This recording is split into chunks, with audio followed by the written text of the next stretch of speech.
I saw this strange wooden contraption in the bathroom at a tavern near where I work. It's made of heavy wood and has some kind of mechanism in the center. Does anyone know what this is? What you saw is an antique foot-powered mortising machine used in woodworking during the 1800s to cut square holes into wood. These holes were part of a mortise and tenon joint, one of the oldest and strongest methods for joining two pieces of wood. Instead of carving the mortise by hand with a chisel and mallet, the user would step on a pedal to drive a sharp chisel straight into the wood. This machine helps speed up furniture making, door construction, and window frame assembly in small workshops and early factories. Some models, like the ones made by the Greenlee brothers in the 1870s, used a drill bit inside a square chisel to cut perfect square holes in a single motion. I came across this vintage optical device made of brass. It has crosshairs visible through the lens. It seems like some kind of sighting attachment, maybe for an old ship instrument. What you found is a British optical gun sight made by Ross of London during the Second World War. It was used by the Royal Navy as an aiming scope for anti-aircraft guns. The angled eyepiece allowed gunners to look down into the scope while tracking fast-moving aircraft, even when the gun barrel was raised high. Ross was one of the United Kingdom's leading optical manufacturers, and their sights were trusted across all branches of the British Armed Forces. The Pattern G 332M offered about 3 times magnification and a wide field of view, making it perfect for quick, precise aiming in combat situations. I found this old metal tool while going through a family friend's toolbox. It doesn't have any markings or numbers on it. Does anyone know what this could have been used for? What you found is a rotary cutter, a handheld tool designed to cut fabric using a rolling circular blade. Unlike scissors, which lift and shift the cloth as they cut, a rotary cutter glides smoothly across the surface, making long, straight cuts with minimal distortion. This tool was invented in 1979 by Yoshio Okada, the founder of the Olfa Corporation in Japan. Inspired by the need to improve cutting tools for seamstresses, he adapted the concept of a rolling blade to create the first rotary cutter. Although it was originally developed for garment factories, it quickly gained popularity among American quilters in the early 1980s. I found this at a country flea market in Sweden. It's a strange leather item with what looks like a mesh filter on one side, but the hole doesn't go all the way through. The wooden stick fits into the narrow part, almost like a plug, and the whole thing seems really well made. Does anyone know what it is? What you found is a forestry chalk tree marker, a tool used by foresters to make temporary marks on tree trunks using powdered chalk. The leather pouch is filled with fine chalk dust, and the wooden stick is inserted into the narrow opening to seal it. When the pouch is slapped against a tree, a small puff of chalk is pushed through the mesh screen and leaves a visible mark on the bark. These tools became common in the mid-20th century, especially before spray paints and flagging tape were widely used. They were valued because they caused no lasting damage to the trees and were used in timber surveys, forest research, and even at logging auctions. I was out in South Charlotte on a warm and cloudy afternoon. The temperature was around 80 degrees. When I looked up, I saw this unusual sight in the sky. I've never seen clouds with these kinds of rainbow colors before. Does anyone know what this is? What you saw is a phenomenon called cloud iridescence. It occurs when sunlight interacts with tiny water droplets or ice crystals in high-altitude clouds like cirrus or altocumulus. These droplets scatter light through a process known as diffraction, producing pastel or rainbow-like colors that resemble the shimmer of soap bubbles or oil on water. The effect is easiest to see when the sun is partially blocked by something like a building, a tree, or even your hand, since its brightness can otherwise overpower the colors. I found this large, hollow metal structure on the back roads of Vancouver Island, sitting on a hillside overlooking a valley. There are no wires or power connected to it, but there's a hand winch on the back that lets you adjust the angle. Does anyone know what this thing is? What you found is a passive microwave repeater. It's a large reflective panel used to bounce radio or microwave signals over obstacles like hills or valleys when a direct line of sight isn't possible. Unlike active relay stations, passive repeaters don't amplify the signal or require a power source. They rely entirely on the angle of reflection to direct the signal, and the winch on the back lets you fine-tune that alignment. We found this old photo in a collection of my step-grandmother's belongings. Based on the style and condition, we think it might be from Eastern Europe in the late 1800s. What is the man wearing across his chest? This is a choka, a traditional woolen coat worn by men in the Caucasus region, particularly in Georgia. The most distinctive feature is the row of cylindrical holders across the chest, known as gaziers. Originally, these were used to carry pre-measured charges of gunpowder and bullets for muzzle-loading rifles, allowing quick reloading in battle. The design placed the ammunition high on the chest, keeping it dry and within easy reach, especially for mounted warriors. The choka evolved over centuries, influenced by Persian and Central Asian styles. It gained its iconic look in the 18th and 19th centuries when firearms became widespread in the region. I've had this old bottle for years, but I've never been able to figure out how old it might be or what oxygen treatment actually means. Does anyone know what this was used for? What you found is a dental reagent bottle from the 1920s, produced by the L.D. Koch Company. This solution, also known as ammonia water, was part of a professional root canal treatment system called Oxygen. Developed by Koch around 1921, the Oxygen method was designed to sterilize infected pulp canals using a chemical flush made by mixing ammonium hydroxide with hydrogen peroxide.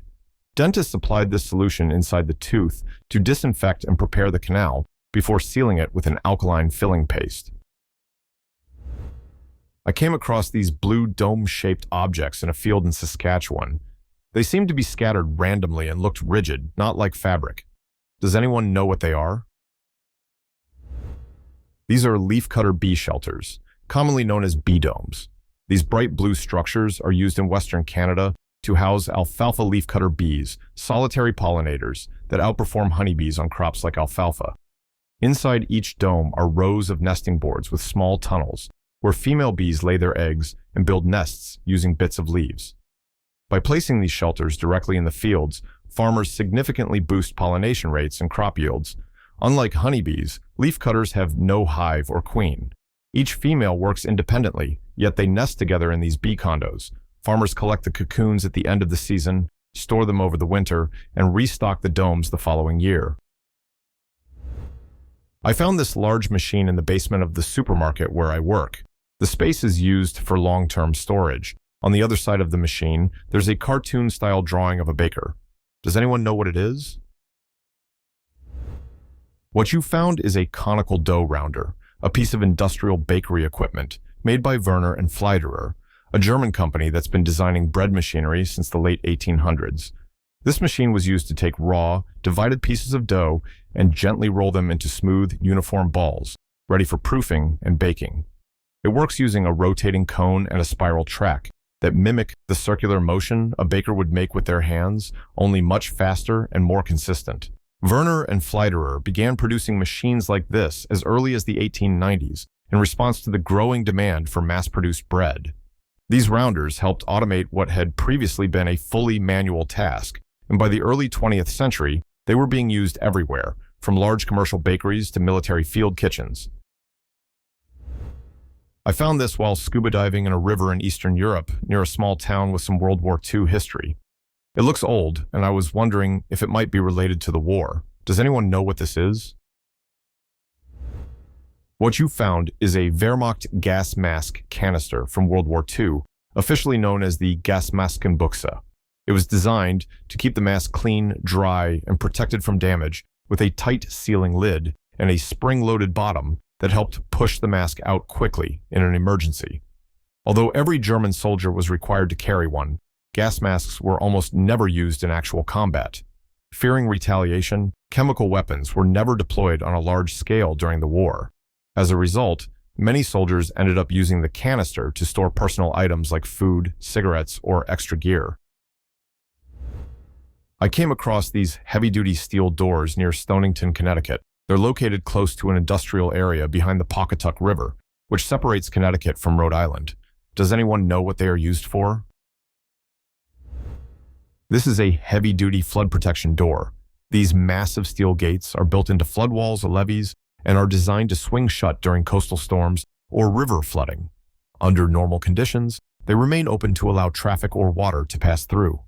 But when closed, they form a watertight barrier capable of holding back storm surges. The idea of movable floodgates has been around for centuries, but modern steel flood doors started appearing in the mid-20th century in response to catastrophic floods and hurricanes. After deadly storms in the 1930s and 1950s, the United States Army Corps of Engineers began constructing large hurricane barriers with integrated floodgates throughout New England. Someone sent me this strange road sign, and I've never seen anything like it before. Does anyone know what it means? This sign is a piece of local humor found in Alaska, particularly near Denali National Park. It taps into a long-running Alaskan joke that mosquitoes are so large and aggressive they should be considered the state bird. I noticed these boxes mounted on a lamppost in Germany. They were installed overnight, and I've never seen anything like them before. Does anyone know what this is? This is a radar traffic counter, commonly used in Germany and other European countries for monitoring vehicle speed and traffic flow. Unlike speed cameras, it doesn't take photos or issue tickets. Instead, it uses Doppler radar to measure the speed, size, and number of passing vehicles. This allows city officials to collect accurate traffic data in a discreet and privacy-friendly way. Some models also measure air quality and noise levels, which helps cities monitor pollution along busy roads. I saw this strange-looking vessel on the west coast near Pacifica. It's about 10 feet long and looks like either a small submarine or a very round boat. Does anyone know what this is? What you found appears to be a small ocean rowing boat, most likely a custom-built or homemade version inspired by professional expedition craft. These vessels are designed for open water travel and usually feature a narrow hull, a compact sleeping cabin, and sealed compartments to keep the boat buoyant, even after capsizing. Ocean rowing has a long history, beginning with the first Atlantic crossing in 1896. Boats like this are typically used for adventure races or record-setting solo voyages. Rowers sleep inside the small, watertight cabin and row in shifts. I live on the 5th floor of a 7-story building in downtown Vienna, Austria. From my balcony, I can see a yellow square mounted on the wall of the building across from me. I believe that building might be a school. Does anyone know what this object is? This is a reflective survey target used in structural monitoring. These bright yellow squares are placed on buildings so surveyors can track even the slightest movement with millimeter-level accuracy. Using a total station, engineers aim a laser or infrared beam at the target and measure the exact distance and angle. If the building begins to shift or settle, these targets help detect it. Survey targets like this became widely used in the late 20th century, especially in cities where underground construction, such as subway tunnels, could impact nearby structures. I found this in the house of my stepfather's dad, who used to keep all kinds of random things. It looks like some kind of banknote, but I can't tell if it was ever real currency since it just says banknote and everything is written in a different language. Does anyone know what this banknote is? What you found is a banknote from the Weimar Republic, printed during the period of extreme hyperinflation that hit Germany after World War I. Between 1921 and 1923, the value of German money collapsed so severely that people needed wheelbarrows full of banknotes just to buy a loaf of bread. By the end of 1923, one United States dollar was worth more than 4 trillion marks. The crisis began when Germany attempted to pay off its massive war debt by printing more and more paper money. The situation became worse when the country was required to make reparations to the Allied powers.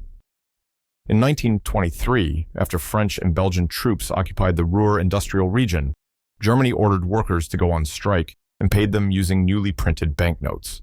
This caused inflation to spiral even further out of control. I found this strange metal object at a thrift store. It's made of iron and has 2 spiked wheels on the end that spin and make a high-pitched noise when they hit each other. Does anyone know what this is? What you found is a garden weasel, a hand-powered gardening tool introduced in the United States in the 1970s. It has a long handle with spinning spiked wheels that loosen soil, uproot weeds, and aerate small garden beds. You simply roll it over the ground, and the rotating tines dig in and churn the soil. The tool was invented in West Germany and later brought to the United States. It gained popularity through TV commercials and became a household name thanks to its unique design and unusual name. I found these two cartridges labeled TV Game Cartridge at a charity shop here in the UK. I don't recognize what console they belong to, and there's no other information on them. Does anyone know what these cartridges are for? What you found are cartridges made for the Dendy console, a Russian version of Nintendo's Famicom system. The Dendy was never an official Nintendo product. It was an unlicensed clone built in Taiwan and China for a Russian company called Stepfather. Released in 1992, it became the first mass-market game console in post-Soviet Russia and introduced millions of children to video games for the very first time. The cartridges used with the Dendy were Chinese copies of Nintendo games. I found this cast-iron tool in my sister's attic in Florida. It's about the length of a forearm and has a heavy handle with 4 thick prongs. Does anyone know what it is? This object is an antique cast-iron chain breaker, a specialized hand tool that was once common on farms across America, especially during the early to mid-20th century. It was designed to quickly separate detachable chain links used in farm equipment like manure spreaders, grain elevators, and corn pickers. To use it, a farmer would place the chain into one of the tool's notch slots, bend the chain around it to expose the joint, and then strike the link with a hammer. The tool acted as a sturdy backstop, allowing for a clean and controlled break without damaging other parts of the chain. Chain breakers like this one were often branded by major manufacturers such as John Deere, International Harvester, or Link Belt, and some were even painted in signature colors. I keep seeing this carved symbol on the exterior walls of several old churches in and around Norwich. It looks like a horizontal line with a small arrow pointing upward from below. Does anyone know what this symbol means?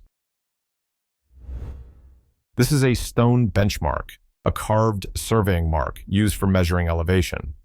These symbols can still be found on the walls of churches, bridges, and public buildings throughout the United Kingdom. The horizontal line indicates a point with a precisely measured height above sea level and was part of a vast national network used for leveling and mapping. To create a benchmark, surveyors would first choose a stable, permanent structure, often a church, school, or bridge, and select a practical location, typically 1 to 2 feet above ground level. This placement made the mark easy to access while protecting it from snow, dirt, and damage near the base of the wall. Then, using a technique called spirit leveling, they determined the exact elevation of that point by comparing it to nearby known references. Once confirmed, they carved the mark into the stone, and the top of the horizontal line became the fixed reference surface for future measurements. From that point forward, surveyors could return with a leveling rod and place it precisely at the mark to begin a new elevation survey. This allowed engineers and map makers to measure changes in height between locations across the country, a process known as geodetic leveling. In Britain, over 500,000 such marks were cut from the mid-19th century onward as part of the Ordnance Survey's National Mapping Program. I found this unusual tool in an old wooden shack. The blade is metal and shaped like a teardrop, and it says M&S Sheffield near the base. Does anyone know what this item was used for? This is a 19th century ink scraper, a small tool once used for correcting mistakes in handwritten documents. The blade was typically made of high-carbon steel and shaped into a short, pointed leaf or spearhead, sharp enough to remove just the topmost fibers without tearing through the paper. To correct an error, one had to scrape off the dried ink along with the paper it had soaked into, then gently smooth the area so it could be written over again. This particular example is marked M&S Sheffield, likely referring to Maxfield & Sons, a Sheffield-based cutlery firm active in the late 19th century. These tools were sold through catalogs and stationery suppliers across Britain and the United States. My friend owns this colorful machine and says it's from Japan and dates back to the 1970s. It looks like some kind of arcade or gambling device with steel balls inside. Does anyone know what it is? This is a vintage Japanese pachinko machine, a mechanical arcade game that became incredibly popular in Japan during the mid-20th century. At first glance, it looks like a vertical pinball machine, but instead of using just one ball, pachinko operates with dozens of small steel balls. Players shoot the balls into the machine and watch them bounce through a maze of pins, hoping they'll land in special pockets that trigger a payout. Pachinko traces its origins back to the early 1920s, when a Japanese version of the American Corinth game began appearing in candy shops. By the 1930s, it had evolved into upright mechanical machines used for amusement and low-stakes gambling. After World War II, the game skyrocketed in popularity. By the 1950s and 1960s, pachinko parlors lined the streets of nearly every Japanese city. These machines offered players a chance to win more balls, which could be exchanged for prizes or, through a legal loophole, for cash. The model in your photo is from the 1970s, a golden era for home pachinko. During that time, tens of thousands of used machines were exported from Japan to the United States as parlors upgraded to newer models. American retailers like Sears and Montgomery Ward even sold them in catalogs, marketing them as Japanese pinball for home entertainment. I came across this strange object in southwestern France. It has multiple glass bulbs, all equal in size, and each one is filled with liquid mercury. Does anyone know what it is? This object is a scale buoy, a mercury-filled device that was once marketed as a high-tech solution for preventing limescale buildup in boilers and water systems. It was invented in the 1930s by an Australian engineer named Captain Hartley Abbott and was widely promoted across Australia, Britain, and North America during the interwar years. Inside each sealed bulb is a small amount of liquid mercury and low-pressure neon gas. When the device is shaken or moved, the mercury sloshes around and generates tiny electrical discharges, a phenomenon known as triboelectric luminescence. These flashes of static electricity excite the neon gas and cause it to glow faintly in the dark. Advertisements of the time described this glow as magic mercury light and claimed it demonstrated the device's power to treat hard water without chemicals. By the 1940s, most engineers had written it off as a pseudoscientific gadget, a product of overzealous marketing and misplaced optimism. We live in a European apartment building that's around 120 years old, and these small metal fixtures are mounted all over the hallway walls. Does anyone know what these are? This object is a wall-mounted candle holder, a type of folding sconce that was commonly used in European apartment buildings during the late 19th and early 20th centuries. It was used to safely hold a lit candle in the hallway, allowing residents to illuminate dark stairwells and corridors before electricity was widely available. The design typically features a metal bracket attached to the wall and a hinged arm that swings outward. At the end of the arm was a small cup or plate where a candle could be securely inserted. These sconces were positioned along the hallway walls at regular intervals so that several candles could be lit in the evening, providing just enough light to navigate the building safely. They were usually made of cast iron or steel, though more ornate versions existed as well, especially in wealthier homes or public buildings. Some even included integrated match holders. I spotted this strange metal structure west of Interstate 10, somewhere between Phoenix and Tucson in Arizona. There were several of them, scattered across the landscape, but this one was close enough to the road for a clear photo. Does anyone know what these are? This structure, perched atop a tall pole in the Arizona desert, is a former gondola car, once part of a sky ride attraction at Six Flags Magic Mountain in California. In the 1970s, these fiberglass cabins transported guests high above the park as part of a ride known as Eagle's Flight. Designed for 2 to 4 passengers, each gondola would hang from a steel cable and glide between stations, offering panoramic views of the park below. After the ride was dismantled in the 1990s, several of its retired cabins were purchased by a man named Richard Songers, who dreamed of building a roadside amusement park called Family Fun World just off Interstate 10 near Eloy, Arizona. He installed the gondolas atop steel poles across the property as decorative markers, meant to catch the attention of passing drivers and promote his vision of a sprawling attraction that would include carnival rides, animal exhibits, a racetrack, and more. Unfortunately, the park was never completed. Songers ran out of funding, and in 2001, much of the property was auctioned off. But a handful of gondola cabins remained, and over time, they became something of a local landmark. What is this object hanging on the wall at this Airbnb? It reminds me of a curved palm frond, but it's hard to the touch and has these strange, long, black hair-like strands hanging from it. Does anyone know what it is? This object is a baleen plate, a long structure that grows from the upper jaw of baleen whales, like the bowhead or humpback. The outer side is smooth and horn-like, while the inner edge features a dense fringe of fine black fibers. Inside a whale's mouth, hundreds of these plates hang side by side, forming a natural filtration system. When feeding, the whale takes in a large mouthful of water, then raises its tongue to expel the water, which flows out through to the baleen. Tiny organisms like krill and plankton get trapped in the fringe and are then swallowed. Because of its strength, flexibility, and spring-like properties, baleen was widely used by humans for centuries. During the 18th and 19th centuries, it became a key material in fashion, used to stiffen corsets, hoop skirts, and umbrella frames. It was also used in riding crops, fishing gear, and even early upholstery. I found these old wooden-handled tools in a business office in Washington State near Puget Sound. One of them looks like a small spear, and the other has a rope tied to it. There are no markings that I can see. Does anyone know what these tools are? These two wooden-handled tools are traditional 19th century whaling implements. One is a hand-thrown harpoon, and the other is a cutting spade. The harpoon, often just called an iron by whalers, was used to fasten the whale to the boat. It didn't kill the animal, but anchored it in place with barbed or toggle heads so the crew could haul it in close. The second tool, the spade, was used during the cutting-in process.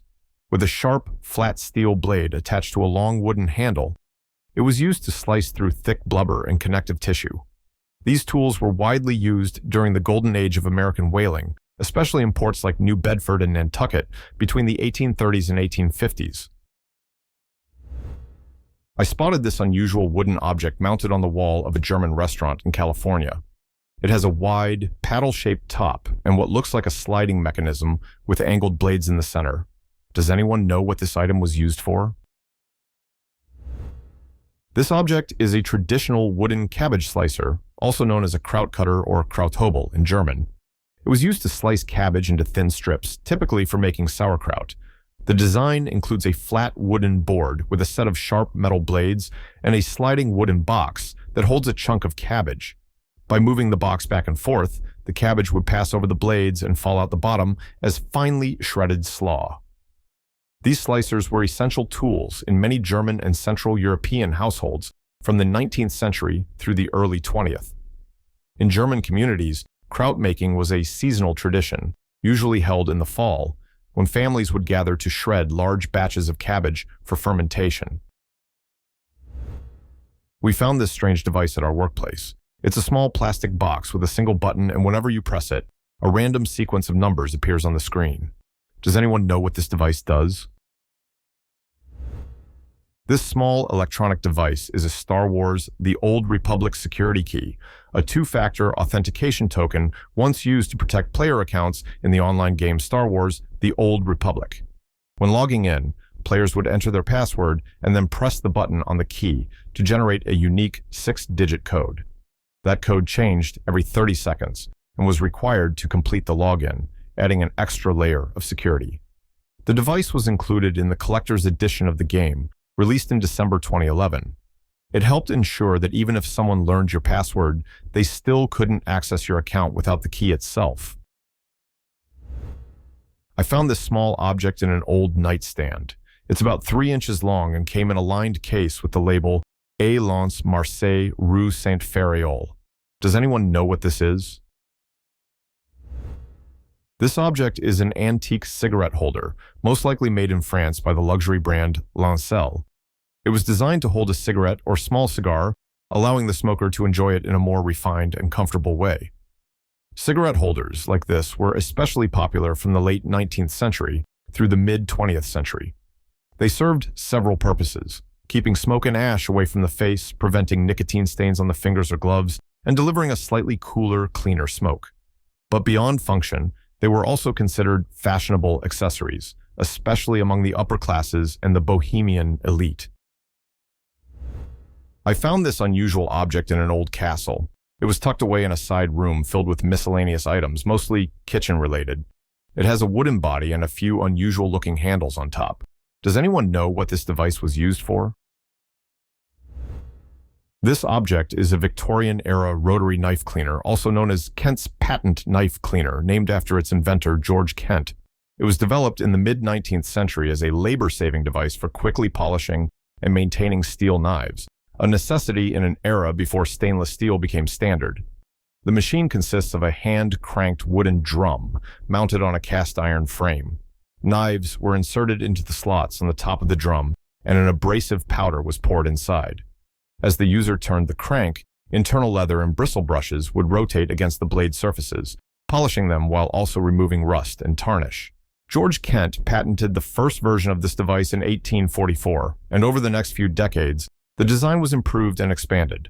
By the late 1800s, his company offered models that could clean up to 10 knives at once, and the product was widely exported. Competing brands also emerged in the United States and Europe. These machines were commonly used in wealthy households, hotels, and gentlemen's clubs, anywhere large volumes of knives required regular cleaning. I got this from a free toolbox when the neighbors moved, and it's the only tool I couldn't identify. It looks like a pair of heavy-duty pliers or cutters with a drill bit attached to it. Does anyone know what this tool was used for? What you found is a pair of safety wire pliers, also known as wire twisting pliers. This tool is designed to tightly twist soft metal wire, typically stainless steel, to secure bolts and fasteners in place. It's commonly used in aviation, motorsports, and other industries where vibration can cause threaded parts to loosen over time. To use the tool, you start by threading the wire through holes in the bolts or nuts that need to be secured, then bring the ends together. Those ends are clamped between the serrated jaws of the pliers, and the handles are locked in place using the built-in latch. After that, you pull the spiral rod. Thanks to the helical grooves inside the handles and an internal bearing, the jaws begin to spin, twisting the wire into a tight, even spiral. The design dates back to the 1940s and was widely adopted by military aircraft mechanics during and after World War II. It hasn't changed much since, a testament to how effective and reliable the tool is. Even today, safety wire pliers are a standard item in aircraft maintenance kits and racing pit garages alike. My father-in-law bought this cast-iron slot machine in the 1950s. When you insert a penny or dime into the red slot, the reels spin and realign, but there's no payout. The coin just drops into the base. We haven't been able to find another one like it online. Does anyone know what this machine is? This unusual cast-iron device is a 5-reel poker trade stimulator, most likely manufactured by the Columbia Manufacturing Company around the year 1891. At first glance, it resembles a slot machine, but it was actually designed as a countertop amusement device commonly found in cigar shops, bars, and hotel lobbies during the late 19th century. Customers would insert a coin, usually a penny or a nickel, and pull a lever to spin 5 drums, each displaying playing cards. If the reels landed on a winning poker hand, the player could receive a small prize, like a cigar or a drink from the shopkeeper. Because there were no direct cash payouts, these machines were often used in places where gambling was otherwise restricted. The entire mechanism was purely mechanical, operating with gears, springs, and levers, no electricity involved. I found these glass display vials in my parents' garage. They were apparently left by the previous owner, who was a chemist. The labels say Theodow and lime sulfur solution, and both mention Dow Chemical Company. These are vintage Dow Chemical display capsules from the mid-20th century. They contain samples of Theodow and lime sulfur solution, both agricultural fungicides once produced by Dow. The label "for display only" indicates that they weren't meant for actual use, but were created for marketing or educational purposes. Dow produced these sealed glass capsules as part of demonstration kits for sales reps, agricultural fairs, or university outreach programs. The idea was to let farmers or clients see the actual chemical product, its color and form, without having to handle it. In that era, handing out a tiny sample in a clean, sealed capsule was considered a modern, trustworthy way to promote a product. I found these velvet cases with some kind of metal contraption inside, mixed in with antique ashtrays and old kitchen gadgets at a local thrift store. The outside had faded lettering that looked Chinese. Does anyone know what it is? What you found is a pair of vintage charcoal hand warmers, small metal cases designed to hold a slow-burning fuel stick, usually made from compressed charcoal. These devices were used to keep your hands warm in cold weather. Once the stick was lit and began to smolder, it would be placed inside the case, releasing a gentle, steady heat for several hours. Many were lined with insulation and covered in velvet, making them more comfortable to carry in a coat pocket or muff. Solid fuel hand warmers like these were especially common from the early to mid-20th century. They were used by hunters, commuters, soldiers, and skiers alike. Before heading outside, you'd light the stick, wait for it to glow, then seal it inside the case to safely carry the warmth with you. Many of these warmers were manufactured in East Asia and exported around the world during the 1950s to the 1970s. I found this strange device among my grandfather's belongings. It has a dial on the side that moves a display inside, and there's a row of small bulbs or lenses at the top, though they don't seem to reflect or emit any light. Does anyone know what this could have been used for? What you found is a Gaussian sextomat, a handheld photographic light meter from the 1950s. This device was used by photographers and cinematographers to measure ambient light and determine the correct exposure settings for their camera. It worked entirely without batteries, using a selenium cell to generate a small electric current when exposed to light. That current moved the needle on the display, giving the user a reading they could use to dial in the proper aperture and shutter speed. The sextomat was a major innovation of its time. Developed in post-war Germany, it combined precise engineering with practical features, like a built-in blind that allowed switching between incident and reflected light modes. Its compact design included a top-mounted scale and a mechanical dial on the side for calculating exposure. This model proved to be so successful that it sold over 1 million units worldwide and helped define the look of mid-century professional photography gear. I came across this metal handle embedded in the street while walking through the historic center of Querétaro, Mexico. It's firmly attached to the ground, doesn't move when pulled, and there are several of them in a row along the pavement. They look old and worn, definitely not part of any modern drainage system. What you found is an old horse tethering ring, a type of iron loop that riders and carriage drivers once used to secure their horses while they ran errands or made deliveries. These rings were usually mounted into stone or concrete and built strong enough to hold a full-sized horse in place. Tethering rings like this were once a common sight in cities around the world, including colonial towns like Querétaro. You'd often find them outside shops, inns, and courthouses. In some American cities, installing these rings was actually required by law. For example, in 1907, Portland, Oregon passed an ordinance mandating that iron rings be embedded every 25 feet along new curbs so delivery horses could be safely tied down. I bought this wooden container at an estate sale, but the owner wasn't there to explain what it was. It caught my eye because of the octagonal shape, the decorative latch, and rings on the sides, and the interior lined with what looks like printed Asian script. Does anyone know what this item might have been used for? What you've bought is a traditional East Asian container used to protect valuable manuscripts, royal decrees, family records, or hand-painted artworks. These boxes were often made from lacquered or polished wood, sometimes decorated with brass hardware, and lined on the inside with printed paper or silk. This particular design is most closely associated with Korea or China, where such boxes were used throughout the 19th century by scholars, officials, and artists. In Korea, it is called a durumari ham, and it often featured side rings and a latch, so the lid could be secured with a cord for transport. The printed paper lining you see inside could be pages from a book or newspaper, a common practice in both Korean and Chinese craftsmanship. I found this small chisel-like tool, and I can't figure out what it's for. It has a flathead screw to change the tip, and the shaft spins freely. The shape is compact, and it looks like it's meant to be used with one hand. What you've found is a leather carving swivel knife, a specialized tool used in leatherworking to create smooth cuts and intricate curves. It's held like a pencil, with your finger resting in the U-shaped yoke at the top, and as you pull it through dampened leather, the blade pivots to follow the motion of your hand. This type of knife first gained popularity in the early 20th century, especially among saddle makers and Western leather artisans. Over time, it became a standard tool in leathercraft, used for everything from cowboy saddles and belts to decorative purses and journal covers.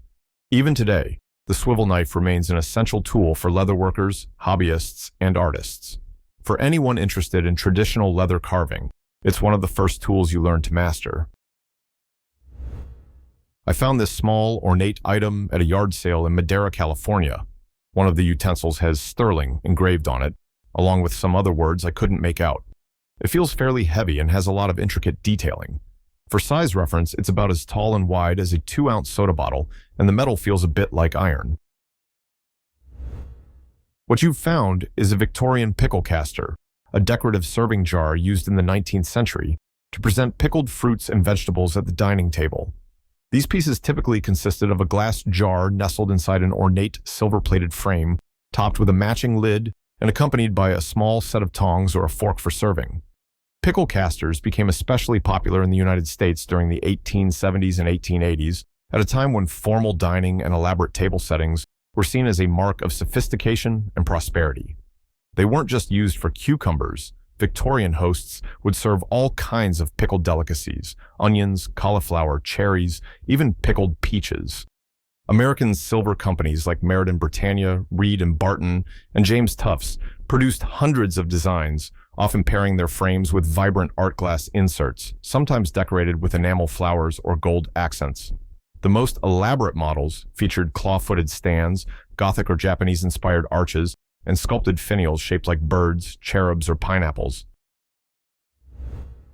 I found this brass object that screws into the wall. It sort of looks like a bottle opener, but the hole seems too small for a beer or wine bottle. Does anyone know what this thing is? This brass object is part of a vintage wall-mounted corkscrew, specifically a rack and pinion wine opener. These devices were widely used in bars, hotels, and even pharmacies during the late 19th and early 20th centuries. They were fixed to a wall or counter and allowed the user to uncork bottles with just a simple pull of a lever. The design typically involved a steel worm that screwed into the cork and a gear mechanism that then pulled it out smoothly. Some versions even allowed the cork to drop out automatically afterwards. We found this unusual object in the attic while helping a relative move. It's at least 50 years old and has a pump on top, but there's no tube inside the bottle. Does anyone know what this device was used for? What you found is a vintage liquor pump decanter, a mid-century tabletop beverage dispenser designed for serving spirits with style. When you want to pour a drink, you press the top knob, which forces air into the sealed glass base and builds up pressure inside. That pressure pushes the liquor up through a hidden dip tube and out through a small spout, delivering a shot straight into your glass. The pump mechanism never touches the liquor itself, only air does, which helps keep the system cleaner and more hygienic. Pump decanters became especially popular in the United States during the 1940s and 1950s, when home cocktail culture was booming. After the end of Prohibition, Americans began entertaining more at home, and barware companies introduced all kinds of clever gadgets for the modern host. One of the most iconic was the merry-go-round bar, set by the Park Sherman Company in Illinois. Over time, the rubber gaskets and valves inside these pumps tend to dry out, which is why many vintage pump decanters no longer work unless they're repaired or restored. What's the purpose of this item I found in an antique store? The tag just said chrome gun, and there's a number etched into the handle. I'd never seen anything like it before, so I bought it out of curiosity. Could it be some kind of space-age toy from the 1960s? What you found is a vintage automotive timing light, a tool used to precisely adjust the ignition timing on older gasoline engines. When connected to a car's battery and ignition system, the device would flash a strobe light in perfect sync with the engine's firing, making a spinning timing mark on the engine appear frozen in place. This allowed mechanics to set the ignition timing accurately for better performance, fuel economy, and engine longevity. These timing lights were often shaped like ray guns with a chrome body, pistol grip, and a trigger that activated the flash. Inside it likely contains a xenon strobe tube powered by the car's battery, along with an inductive pickup clamp that senses the ignition pulse from the spark plug wire. Tools like this became common in American garages during the post-war car boom, when DIY car maintenance was on the rise. I was given this item for a marketing project, but I have no idea what it is. It looks like an electric appliance with 8 small metal cups and a cord. Could it be some kind of mini muffin maker? What you found is a wax melter palette, a tool designed to safely melt small amounts of wax for art projects like encaustic painting, batik, and crayon-based crafts. It was invented in the 1960s by 2 American art teachers who wanted a simple and safe way for students to reuse broken crayons. The device plugs into a standard outlet and evenly heats 10 small metal cups, allowing artists to melt wax in multiple colors at once. Unlike hot plates or stovetops, the wax melter palette maintains a steady low temperature, so the wax melts without burning. It's commonly used in classrooms and studios for painting with hot-colored wax, decorating eggs or candles, or doing wax-resist techniques on fabric. Some artists also use it to create crayon sculptures or recycle leftover wax into new crayons. I found this old mechanical tool that clamps to a table and has a crank and gear system. There are some markings on the body. Could it have been used to shape metal or something else? What you found is a Defiance hand crank pinker, a manual machine used to cut a zigzag edge on fabric. It was made in the United States in 1917 and mounted to a work table using a built-in clamp. Turning the crank rotated a serrated cutting wheel that pressed the fabric against a hardened anvil, producing what's known as a pinked edge, both decorative and practical as it helps prevent fraying. This particular model was built by the Defiance Button Machine Company, which specialized in tools for the sewing and tailoring industries.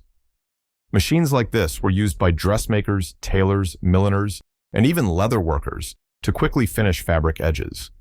The pinked edge, cut in one smooth pass, was especially popular in the early 20th century for trimming hems, ribbons, and decorative seam allowances. The pinker operates using a clever gear system that multiplies the force from the crank, allowing it to cut everything from silk to leather without the blade needing to be sharp. I saw this strange-looking device on the back of a Memphis Light gas and water truck.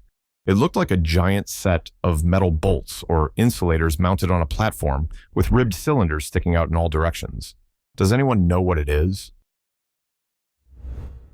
What you saw is a high-voltage sulfur hexafluoride circuit breaker, a massive switchgear component used in electrical substations to control and protect high-voltage power lines.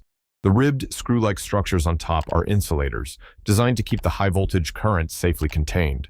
Sulfur hexafluoride circuit breakers, also known as SF6 breakers, use this gas to extinguish electrical arcs when switching high-voltage currents, sometimes up to 500,000 volts. These devices are engineered to interrupt massive fault currents in a fraction of a second, helping prevent blackouts, equipment damage, or even explosions. They became widely adopted in the mid-20th century, replacing bulkier and more hazardous oil-filled systems.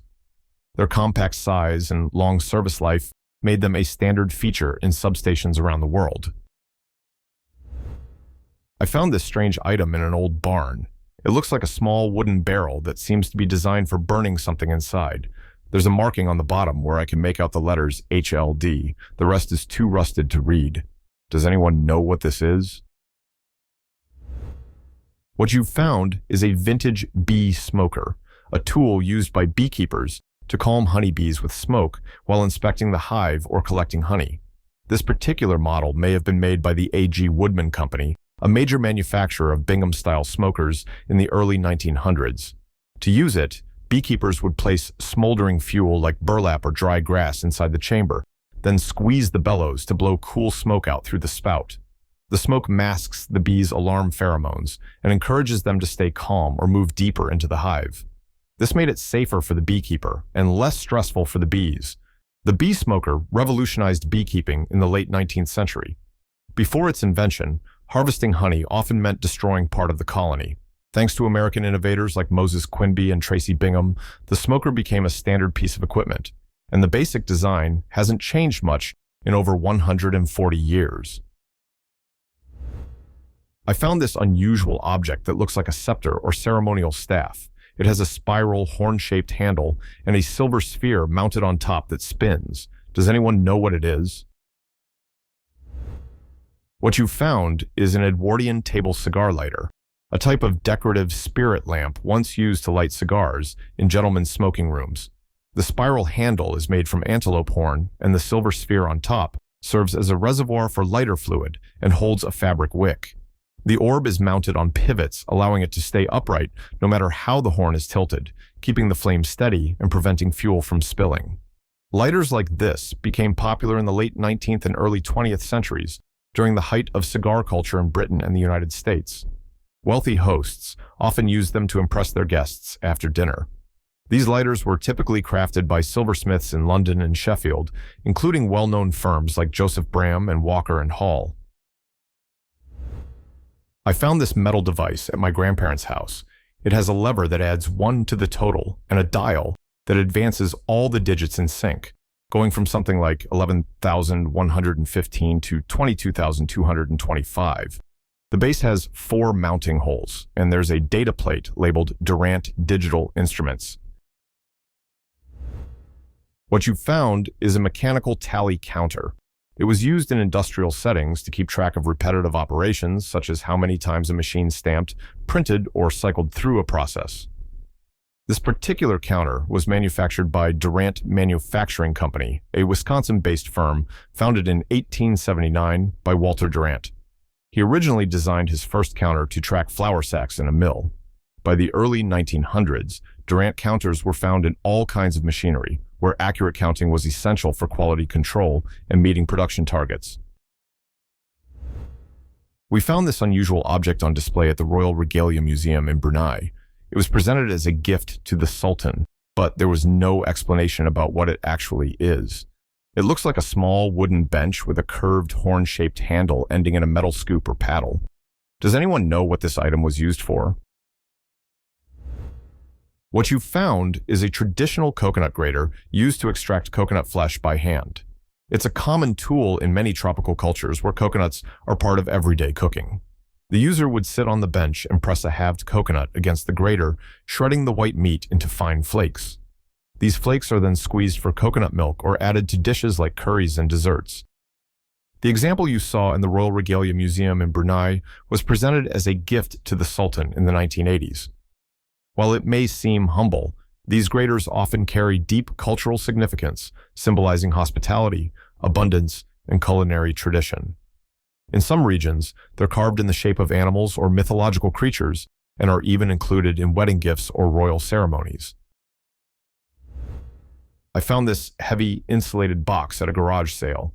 It has several removable canisters, each with a round metal plate on the bottom, and there's an empty space beneath them. The entire unit weighs about 50 pounds, has a latchable lid, and is about the size of a footlocker. Does anyone know what it is? What you found is an early 20th century fireless cooker, a heavily insulated chest that was built to slow cook food without any ongoing flame or electricity. These devices became popular in kitchens between 1900 and the 1920s, well before electric slow cookers came along. The concept was simple. You would bring a pot of stew or porridge to a boil on the stove, then place it, still piping hot, into one of the metal canisters inside the cooker. Thanks to the thick insulation and, in some cases, a preheated soapstone disc placed underneath, the heat would be trapped inside. This allowed the food to continue cooking slowly for hours, without the need for additional fuel and without the risk of burning. Fireless cookers were so efficient that they were even used in World War I field kitchens and taken on royal expeditions. I came across this strange lantern while going through my uncle's things. Does anyone know what it was used for? What you've found is a flame safety lamp manufactured by the Wolf Safety Lamp Company of America. This type of lamp traces its origins back to Germany in the late 19th century, when engineer Karl Wolf developed an improved design that used naphtha as fuel, brighter than traditional oils, and included a built-in ignition mechanism that allowed miners to relight the flame without opening the lamp. This innovation quickly reached the United States. In 1913, the Wolf Safety Lamp Company of America was established in New York, and after World War I, the company began producing these lamps domestically for use in American coal mines. By the 1920s, the United States Bureau of Mines had officially approved the Wolf lamp as a permissible safety device. Miners used lamps like this not just for light, but also to detect dangerous gases, When methane was present, the flame would rise and form a distinct blue cap, signaling that ventilation was needed. If oxygen levels dropped too low, the flame would shrink or go out completely. Some versions even had etched lines on the glass to help measure gas concentrations more precisely. I found this unusual leather glove at an antique shop in Lidditz, Pennsylvania. It has a metal plate on the back, and I recently noticed the words, "The Boss," engraved on it, along with what looks like patented 1899. Does anyone know what this was used for? What you found is a corn husking glove, a specialized harvesting tool that was widely used in the late 19th and early 20th centuries. Farmers wore these gloves to help strip the tough outer husks from ears of corn more quickly and with less strain. The leather body protected the hand, while a metal plate across the palm held a sharp spike or hook, used to tear into the husk in a single motion. The glove you found is stamped "The Boss," which was one of the most popular brands of corn husking gloves in the United States. It was manufactured by the Boss Manufacturing Company of Kewanee, Illinois, a company that began producing these tools around 1893. Their design became so well known that the Boss became almost a generic name for this type of glove. During the peak years of hand-harvested corn, before mechanized combines took over in the 1940s, a glove like this was considered essential gear throughout the Corn Belt. Husking was tough work, and these gloves not only sped up the process, but also protected the user's hands from countless cuts. Skilled farmers could husk thousands of ears of corn each day, and there were even regional contests to see who could husk the most in a given time. That's how the term corn husker became so iconic, eventually giving Nebraska both its state nickname and the name of its football team. I bought this carved wooden chest from an antiques dealer who told me it came from India. Recently, when we moved it, I discovered a hidden drawer at the top that I hadn't noticed before. Does anyone know what kind of chest this is? The chest you bought is an antique Indian dowry chest, a beautifully carved wooden trunk once used to carry a bride's belongings into her new home after marriage. These chests, sometimes called damchia or bridal trunks, were handcrafted from hardwoods like teak or jackfruit and richly decorated with carvings, brass fittings, and iron strapping. The chest would typically be packed with fine linens, saris, jewelry, and utensils, all the essentials a woman would need to start her household. Once delivered to the groom's home, it became part of the daily living space, often used as a bench or table in addition to storage. Many families treated these chests as heirlooms, passing them down through generations. The hidden drawer you discovered is actually a common feature in high-quality dowry chests. Secret compartments were often built to conceal valuables like coins or jewelry as a practical security measure. I found this wooden-handled iron tool at an estate sale auction in Williamsburg, Virginia. It looks old, and I have no idea what it was used for. The iron end is pointed, and the curved wooden handle fits nicely in the hand. Does anyone know what it is? What you've found is an antique garden dibber, a simple but effective hand tool used for planting seeds, bulbs, or seedlings. This particular style, with its iron-pointed end and curved wooden handle, dates back to the late 19th or early 20th century and was designed to comfortably punch small holes in the soil. Gardeners would use it to plant rows of vegetables or flowers with consistent depth and spacing. Dibbers like this were widely used across Europe and North America before mechanized seeders became common. You'd press the pointed end into the ground, drop in the seed or bulb, and then lightly cover it with soil. What's that long vertical rod attached to the top of this streetlight? I saw it while walking through the city, and it clearly isn't part of the lamp itself. Does anyone know what it is? What you saw is a streetlight-mounted antenna, part of a wireless system used to manage traffic signals, street lighting, and other smart city functions. These slim antennas are connected to a control unit inside or near the lamp, and they transmit data to central operation systems.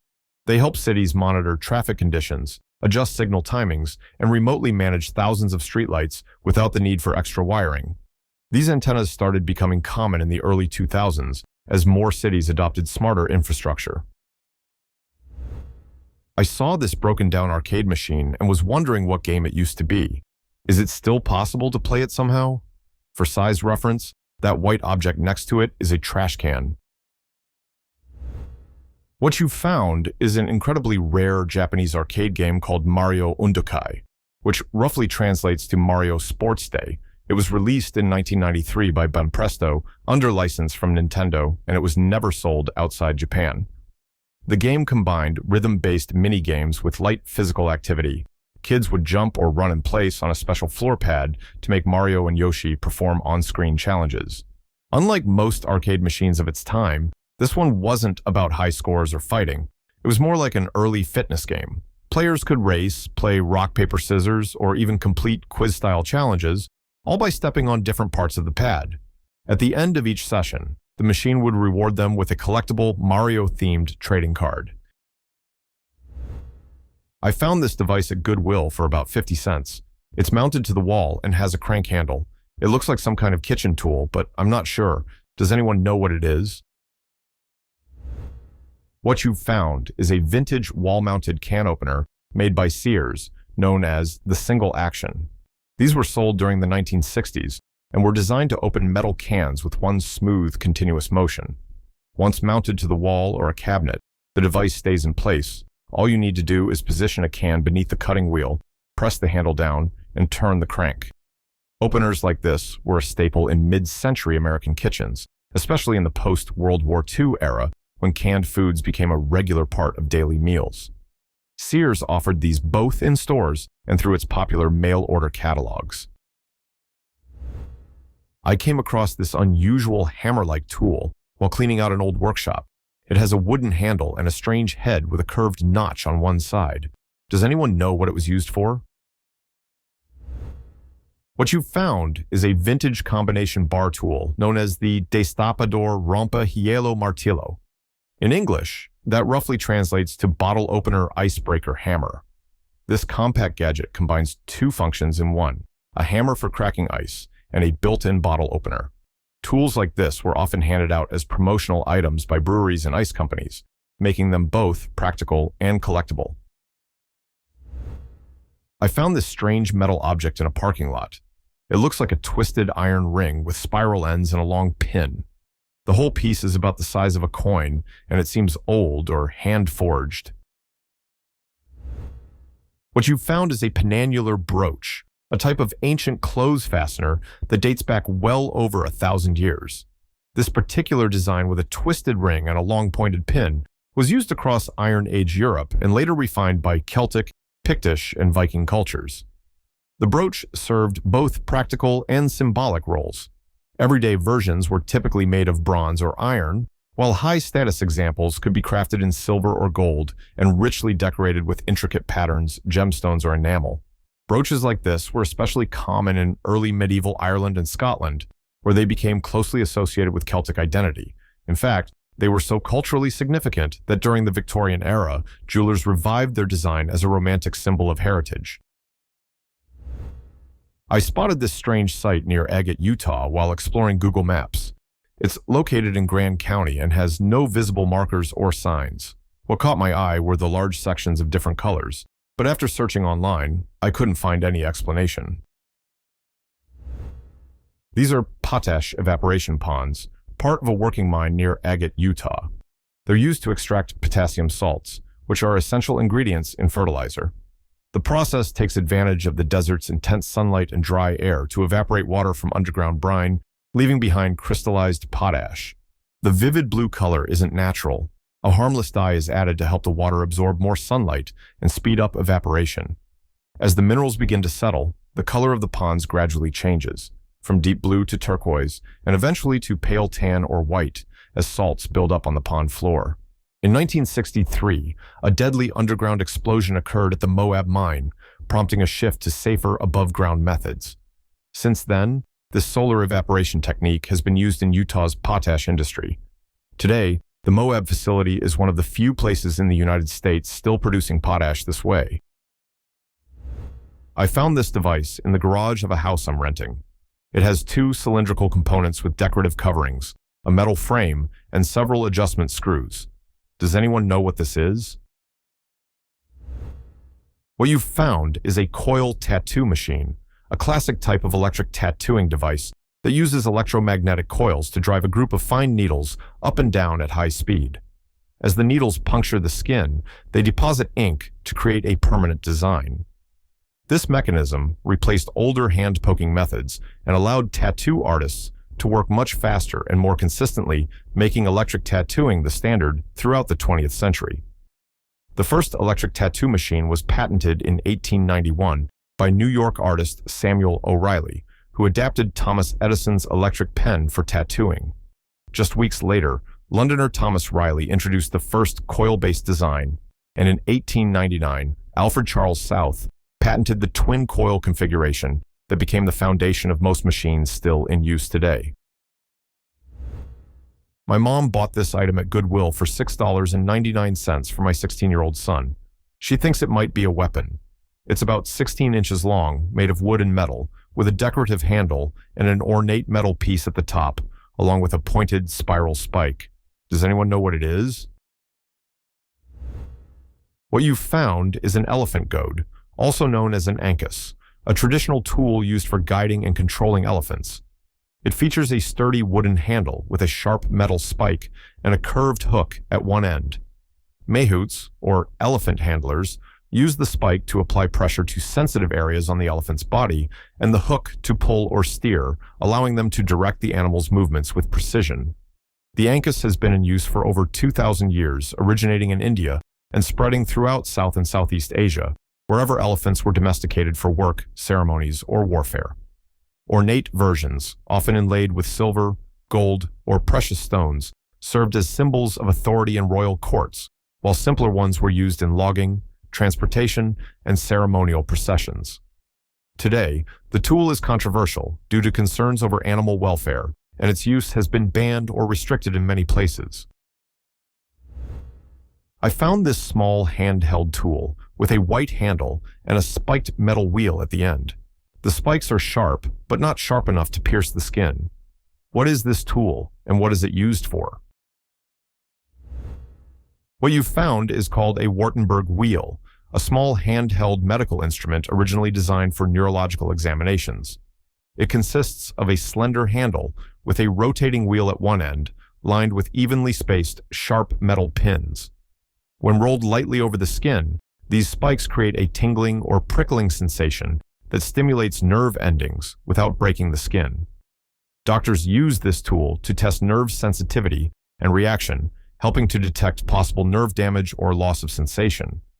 Named after neurologist Dr. Robert Wartenberg, who popularized it in the United States in the 1930s, the device had already existed earlier in Europe, likely inspired by Taylor's tracing wheels. During World War II, it became a standard tool for assessing nerve injuries in soldiers. I found this small plastic device among my grandma's things. It has a hollow cylindrical mouthpiece and a cover, and when you press it, metal spikes pierce a capsule-like compartment inside. It's about 3 inches long and has no markings. Does anyone know what it was used for? What you've found is a capsule-based dry powder inhaler, a medical device used to deliver powdered medication directly into the lungs. This type of inhaler was commonly prescribed to people with asthma or chronic obstructive pulmonary disease, especially from the 1970s through the early 2000s. To use it, you'd place a small capsule filled with powdered medicine into the chamber. Pressing the buttons on the side activates a set of metal spikes that puncture the capsule. When the patient inhales through the mouthpiece, their breath causes the capsule to spin, releasing the powder into the airflow so it can be carried deep into the lungs. The idea of inhaling powdered medication goes back to the 19th century. In fact, one of the earliest known patents for a powder inhaler was issued in England in 1864. But it wasn't until the late 1960s that this technology became truly practical for patients. That's when the British pharmaceutical company Fissons introduced the Spinhaler, the first widely adopted capsule-based inhaler. It was designed to deliver cromolyn sodium, a preventive treatment for asthma, and quickly became a staple of respiratory care throughout the 1970s and beyond. What is this old lighter I found while cleaning out my boss's truck? He's 76 and spent most of his life in the military, so I'm guessing it might be some kind of service-issued item. It has no markings. Does anyone recognize it? What you've found is a United States Air Force survival butane lighter, likely issued during the Vietnam War era. It was part of the survival vest kit carried by American pilots and aircrew from the late 1960s through the 1970s. Unlike common liquid-fueled lighters, this one used pressurized butane and was specifically engineered to be wind-resistant, waterproof, and leak-proof. To operate it, the user would unscrew the cap, twist the top ring to release gas, then spin the striker wheel to ignite a small, steady flame. The lighter was manufactured under contract by K-Wit Tools, based on patented designs from 1979. Earlier versions, including some made by Gene Goebel and Associates, were used by special forces and appeared in individual survival kits. Though highly functional, these lighters were expensive and eventually phased out by the mid-1980s, replaced by cheaper disposable options. Because they were only issued to specific personnel and often kept as personal mementos, surviving examples are rare today. I found this strange metal object while helping my grandfather clean out his attic. It's made of iron, hollow on the inside, and has the number 277 stamped on it. There's a small hole near the base and a curved hook-like arm near the top. The whole piece stands about 8 inches tall. Does anyone know what it was used for? What you found is the head of an old boat hook, a tool that sailors have relied on for centuries. This particular piece would have originally been mounted on the end of a long wooden pole. The curved hook on the side was designed for grabbing ropes, cleats, or mooring rings, while the rounded knob on top helped push off from docks or other boats. A small hole near the base allowed it to be securely fastened to the pole with a screw or rivet. Boat hooks like this were essential gear on nearly every type of vessel, from fishing boats and ferries to yachts and steamships. This design hasn't changed much over time. In fact, tools with this same shape appear in paintings from the 17th century, and archaeologists have uncovered iron boat hooks dating all the way back to the Roman Empire. My brother found this device while working on a boat here in the United Kingdom. It looks like it could be some kind of barometer, but we're not entirely sure. Does anyone know exactly what it is and what it's used for? What you have here is a barograph, also known as a recording barometer, a precision instrument designed to continuously measure and record atmospheric pressure over time. Instead of displaying pressure on a dial like a regular barometer, a barograph uses a series of aneroid capsules connected to a system of levers that move a pen. This pen traces a continuous line on a rotating drum wrapped with a paper chart called a barogram. As the drum turns, driven by a clock mechanism, the pen's up and down movement creates a week-long record of rising and falling pressure, providing a clear visual history of weather changes. The first practical device of this kind was developed in the 1840s by French physicist Lucien Vitti, who replaced mercury columns with evacuated metal cells and devised a way to automatically record their movements. His design was later refined by other makers, such as the Paris firm Richard Frere, whose stacked aneroid capsule system greatly increased sensitivity. By the late 19th century, barographs had become standard equipment in weather observatories, on ships, and in coastal stations. At sea, a sudden downward curve on the chart was often the earliest warning of an approaching gale, and many ship captains relied on them as much as they did on the compass. I found this unusual kitchen tool in an old drawer. It's about the size of a spatula and has 2 identical round metal cups held together at the end of what looks like 2 bent rods with separate wooden handles. Any idea what it was used for? This kitchen tool is a vintage handheld sandwich toaster, specifically a mid-century device known as a toast tight. It was designed to make sealed toasted sandwiches by clamping 2 slices of bread around a filling and heating them over a stove or campfire. The toast tight was invented in the mid-1940s by John Striedelmeyer of Cincinnati, Ohio, and officially patented in 1949. It quickly became a popular gadget in American kitchens and campsites, appreciated for its simplicity, speed, and versatility. By the early 1950s, the device had even been adopted by the Boy Scouts of America, who released a special edition featuring their emblem and motto. However, production of the original model ended in 1953, making surviving examples prized collectibles today. My friend found this rusted metal object buried in their backyard while planting flower bulbs. It's long, looks like an old rifle, and has numbers etched into the metal for yardage adjustment. Some neighbors think it might be connected to the nearby historic Fort Vancouver. What your friend found is the remains of a Swiss Schmidt-Rubin K11 rifle, a straight-pull bolt-action carbine that was issued to Swiss soldiers in the early 20th century. The K11 was introduced around 1913 and became known for its unusual action, which allowed the shooter to cycle the bolt by pulling it straight back and pushing it forward much faster than a traditional turnbolt design.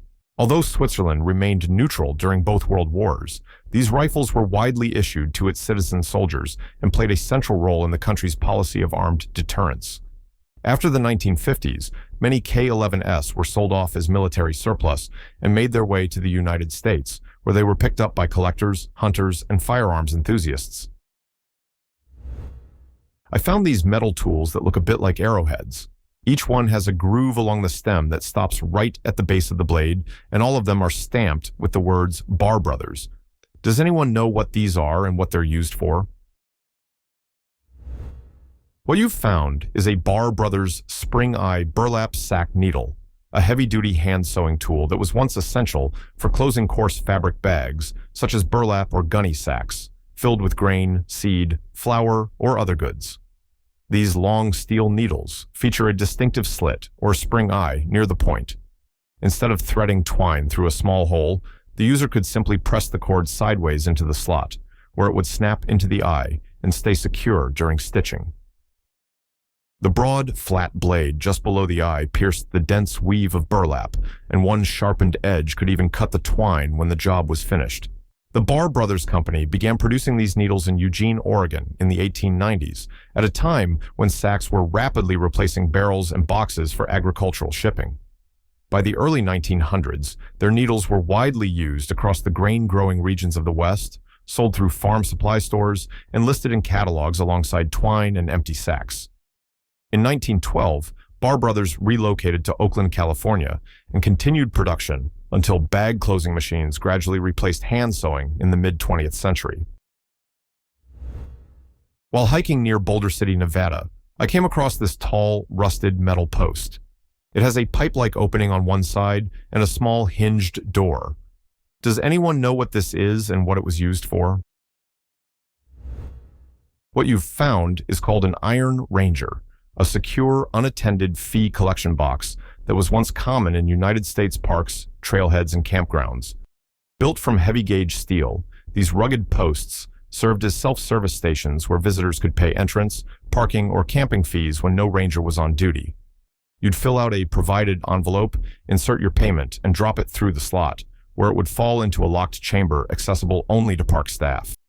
Iron Rangers began appearing in the mid-20th century as outdoor recreation expanded and agencies needed a low-cost, reliable way to collect fees in remote areas. I found these odd metal loops set into the concrete foundation along the side of my garage, which was built in 1955. They're evenly spaced and stick out a few inches from the foundation. Does anyone know what they were used for? This is the remains of concrete form ties, specifically an older loop-end style used to hold wooden forms in place when your garage foundation was poured in 1955. These steel ties ran through the wall from one side of the formwork to the other, clamping the two sides together and preventing them from bulging under the pressure of the wet concrete. Once the concrete cured and the forms were removed, the outer hardware was taken off, but the looped ends of the ties were sometimes left in place. This style of tie was common in mid-20th century residential construction because it was inexpensive, quick to install, and strong enough for foundation walls. I found this ornate metal piece while metal detecting in southeast Oklahoma, near an old colonial home. It looks like a small valve manifold with 3 decorative knobs. Does anyone know what it is and what it was used for? This is an antique gas light valve manifold, a component used in late 19th and early 20th century gas lighting fixtures. It is made of cast brass or bronze, which was the material most commonly used for such parts, and has 2 separate valves with individual control knobs connected to a single central gas inlet. Its purpose was to split the gas supply from one line into 2, allowing each connected burner to be turned on or off independently. Gas lighting began to be used in the United States in the early 1800s and became common in cities by the mid-19th century. It was installed in homes, public buildings, and street lamps. Multi-burner fixtures such as wall sconces and chandeliers required a way to divide the gas flow and regulate each flame separately, and valve manifolds like this provided that function. The decorative design of the knobs and body was typical of the period, as even functional parts were often made to match the style of the fixture. I found this unusual metal object, and no one on Twitter seems to know what it is. It stands about 8 inches tall and has a wick inside when you unscrew the top. It's definitely old, though I'm not sure how far back it goes. Has anyone seen something like this before? What you found is an antique mouth-blown jeweler's torch, one of the earliest types of small flame tools used for soldering and metalwork. This device was commonly used by goldsmiths and silversmiths. It consists of a small fuel reservoir, usually filled with alcohol, a cotton wick, and a side tube through which the user would blow air. The airflow intensified the flame, creating a hot, narrow jet ideal for precision work on tiny metal parts. Unlike later pressurized blowtorches that used pumps and vaporizing burners, this simple tool relied entirely on the user's breath to control the heat. This item is featured in an estate auction in Iowa, but no one seems to know what it is. Based on the other items, the owner did a lot of crochet and quilting. Any idea what this might have been used for? What you found is a vintage rug hooking tool, more specifically, a type of latch hook used to make hand-knotted rugs. These tools were common in the early to mid-20th century and often came as part of home craft kits. The tool features a metal hook with a hinged latch and a wooden handle. Its purpose is to pull short strands of yarn through a mesh or burlap backing to create looped or knotted rugs. As the hook is inserted into the canvas, the latch automatically closes to catch and hold the yarn, making the process faster and more reliable than using a plain hook. Latch hooks like this gained particular popularity during the 1960s and 70s when rug making became a widespread hobby. Kits were sold with pre-cut yarn and printed canvases, making it easy to create colorful pillows, wall hangings, and shag rugs at home. But the method itself goes back further. The latch hook mechanism was patented in 1904 by an Irish inventor named Robert Flower, and was even used to produce carpets for the RMS Titanic. I found this unusual metal object while sorting through some old boxes in my grandfather's workshop. It has a glass-covered dial with a delicate rotating mechanism inside and the words F. Luthi Hurt Bien engraved on the base. Does anyone know what this was used for? This is a hairspring vibrating tool, a mechanical timing instrument used by watchmakers to adjust the length of a balance spring or hairspring, ensuring that a watch keeps accurate time. Its primary function was to determine the correct active length of a hairspring before final installation in a timepiece. When a new hairspring was cut or replaced, it had to be carefully adjusted so that the balance wheel would oscillate at the correct frequency. This tool allowed the watchmaker to compare the oscillations of the test balance against a built-in reference balance of known frequency. The concept of this tool emerged in Switzerland around 1880 and was later refined by Eduard Luthi Hurt, a watch regulator from Bienne. Thousands of these tools were produced, and they were commonly found on the workbenches of both independent watchmakers and major watch manufacturers. I found this strange metal device in the backyard of a house I just bought. The previous owner was a welder, so I'm guessing it might be related to metalwork. Does anyone know what it was used for? This item is a rod bender, a manual bending tool used to shape steel rods, flat bars, and pipes into precise curves or angles. This particular design is known as a Hausfeld-style bender, named after Albert Hausfeld, who patented the first version back in 1923. These machines became a staple in blacksmith shops, welding workshops, and metalworking schools throughout the 20th century. They allowed a single operator to bend cold metal with control and precision, no heat or large power tools required. By repositioning the pins and changing the dies, an operator could form scrolls, hooks, U-bolts, and even replacement parts for agricultural equipment. The example in your backyard appears to be a well-used shop model, likely manufactured sometime between the 1950s and 1980s. I found this wooden-handled tool in a historic house museum built in the 1860s. The site was once a working orchard and dairy farm with horses. Does anyone know what it was used for? This is a carpet stretcher, a 19th century hand tool used for installing wall-to-wall carpeting. It was designed to grip the edge of a carpet with metal teeth and apply tension, pulling the fabric tightly across the floor before it was tacked or nailed in place along the perimeter of the room. Early versions of this tool appeared in the mid-1800s when full-room carpeting became popular in American homes. To prevent wrinkles and ensure a tight fit, carpets had to be stretched during installation.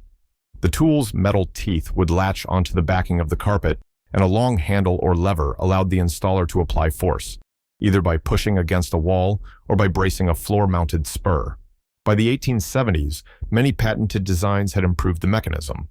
One of the most influential was Ezekiel Bullard's 1876 model, which featured a folding handle, a toothed gripping plate, and a rear-mounted spur that embedded into the floor to provide leverage. Tools like this made it possible for a single person to install heavy carpets evenly across large rooms.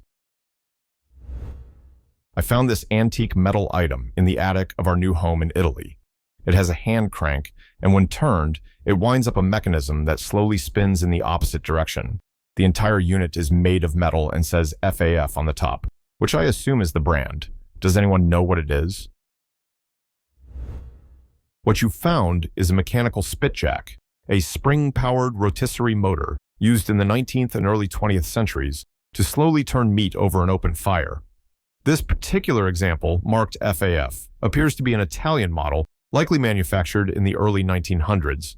After winding the crank, an internal mainspring would unwind through a system of gears, slowly rotating a spit that rested between the device and a separate stand placed by the hearth. Some versions even included a small bell that rang when the spring needed rewinding. These jacks were especially common in wealthier households and taverns. I found this metal object while cleaning out an old house. It folds open like a fan. Does anyone know what it is? This is a folding fireplace screen, most likely from the late 19th or early 20th century. These screens were placed in front of open hearths to protect the room from sparks and embers, while still allowing heat and light to pass through. The fan-like design, often called a peacock screen, became especially popular during the Victorian era. A typical folding fireplace screen consists of a central handle, two side supports, and a series of perforated metal blades that spread outward in a semicircular shape. When not in use, the blades fold together into a narrow vertical column. Early versions were made of cast brass or bronze and often featured intricate filigree patterns, decorative medallions, or clawed feet at the base. The style likely originated in France in the early 1800s, with notable designs patented by inventors like Léonard-Antoine Piron. I found this solid wooden object while cleaning out my grandpa's house. He moved in during the 1980s and collected all kinds of stuff over the years. Does anyone know what it is? What you found is a traditional police truncheon, also known as a billy club or nightstick, a solid wooden baton that was historically carried by law enforcement officers.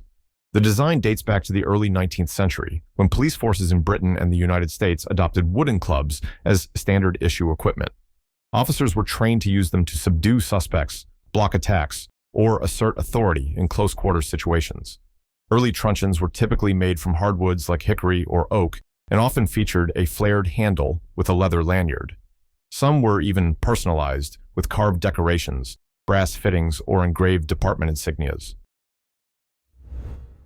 What are those filled-in sections between the spokes on old train wheels, and what purpose do they serve? These filled-in sections are called locomotive wheel counterweights. They were designed to balance the rotational motion of the driving wheels by offsetting the mass of the connecting rods and pistons that power the locomotive. Without them, the uneven distribution of weight would cause the wheels to vibrate, lift off the track, or even damage the rails at speed. Counterweights began appearing in the mid-19th century as steam locomotives grew larger and faster. Early examples were simple iron blocks bolted between the spokes, but by the late 1800s, manufacturers started casting them directly into the wheel for better stability and performance. In the 20th century, new wheel designs such as box-pock and skull and disc wheels allowed even more precise balancing by incorporating internal cavities filled with dense metal inserts. This item has been in my mom's possession for many years, and I've always been curious about it. It seems to be related to the sea. It has a brass chain and an anchor symbol stamped into one end. Does anyone know what it is? What you have is a bosun's whistle, also known as a boatswain's call, a traditional naval signaling device used to issue commands aboard ships. Its purpose was to convey orders across the noisy environment of a ship, above the roar of waves, wind, and battle. Bosun's mates would blow specific sequences of tones to signal commands such as all hands on deck, pipe down, or to honor visiting officers. By covering or uncovering the hole on the spherical part of the whistle, the operator could change the pitch and produce distinct calls. The design of the bosun's call has remained virtually unchanged since the 17th century. By the 19th century, it had become a symbol of authority and ceremony in navies around the world. In the Royal Navy and United States Navy, it is still used today during formal events like piping aboard dignitaries or flag ceremonies. I found this strange object that looks like a wooden rod with a 50 cal shell casing on one end and what seems to be a .223 round on the other. Has anyone seen something like this before? This item is a naval officer's swagger stick, traditionally carried as a symbol of authority and pride. Swagger sticks trace their origins to the vine staff used by Roman centurions and became a common accessory in British and American military uniforms during the late 19th and early 20th centuries. In naval contexts, these sticks were often made from durable materials like steel, with leather-wrapped handles or personalized detailing to reflect the bearer's rank or branch. What makes this particular example especially interesting is that it appears to be a piece of trench art, a term used for handmade objects crafted by soldiers, often from battlefield materials such as spent shell casings, bullets, or salvaged wood. These items were typically made during wartime downtime or captivity, serving both as creative outlets and as personal keepsakes. While swagger sticks did not serve a practical function, they were powerful symbols of discipline and leadership. The patina and visible wear suggest this one saw regular use, likely during parades, inspections, or other ceremonial events. My friend came home from a trip and found this massive tapestry in her mail. No note, no return address, just a large envelope with a postal stamp. We have no idea who sent it or why. Does anyone know what it means? This item is most likely a piece of prison artwork, specifically something known as a banjo or prison handkerchief art. Inmates often purchase plain white handkerchiefs and use ballpoint pens, typically the only drawing tools available to create detailed, symbolic images like this one. The limited color palette of red, black, blue, and green matches what's allowed in most correctional facilities, which further supports this origin. The meaning behind the image appears to be a symbolic accusation, potentially conveying the message, blood on your hands. The way the red mark is placed only on the middle finger could also serve as a subtle insult or threat, suggesting anger, blame, or confrontation. While the specific reason is unknown, the image may be intended as a form of intimidation, possibly in response to someone perceived as having testified, cooperated with law enforcement, or betrayed a code of silence. The fact that the tapestry arrived folded inside a manila envelope without a return address is also significant. Inmates typically don't have access to that kind of envelope or the ability to mail anonymously. That strongly suggests it may have been sent to someone on the outside first, who then remailed it to conceal the sender's identity. This is sometimes done to bypass prison mail restrictions or to avoid direct legal consequences such as accusations of witness intimidation. After the post was made, the original author followed up and revealed that their friend works for the Public Defender's Office. That detail could explain the unsettling nature of the message and raises serious concerns about how someone may have obtained her personal address. I came across this strange machine tucked away in the back of an old bowling alley arcade. It has a wide beige top and two metal trays on either side. The whole thing is mounted on a red metal pedestal. Does anyone know what it is?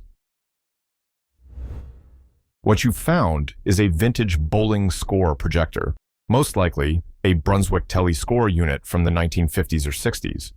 These machines were used in bowling alleys to display scores overhead before the arrival of digital systems. A player would write the scores with a grease pencil on a plastic sheet positioned under a glass window. Inside the machine, a bright lamp and angled mirror system projected the writing upward onto a screen above the lanes in real time. Back then, having one of these machines gave a bowling alley a serious competitive edge. They were installed to impress players and attract more customers. I even came across a fascinating newspaper article from 1959 describing the telly score as a camera-like device that projects the score from the table to a screen mounted over the lanes. As the article explained, spectators and members of other teams could follow the game on any lane simply by looking up at the corresponding screen. No need to gather around the score table. I found this strange metal object on my grandparents' farm in Nebraska. It's a small, silver-colored box, about 3 inches wide, with a large central disc and 4 smaller ones in the corners that rotate when you turn the center. The whole thing makes a faint clicking sound when you move it. Does anyone know what it is? What you found is a coreless valve gear demonstrator, a mechanical teaching model used to illustrate how the valve system of a coreless steam engine operates.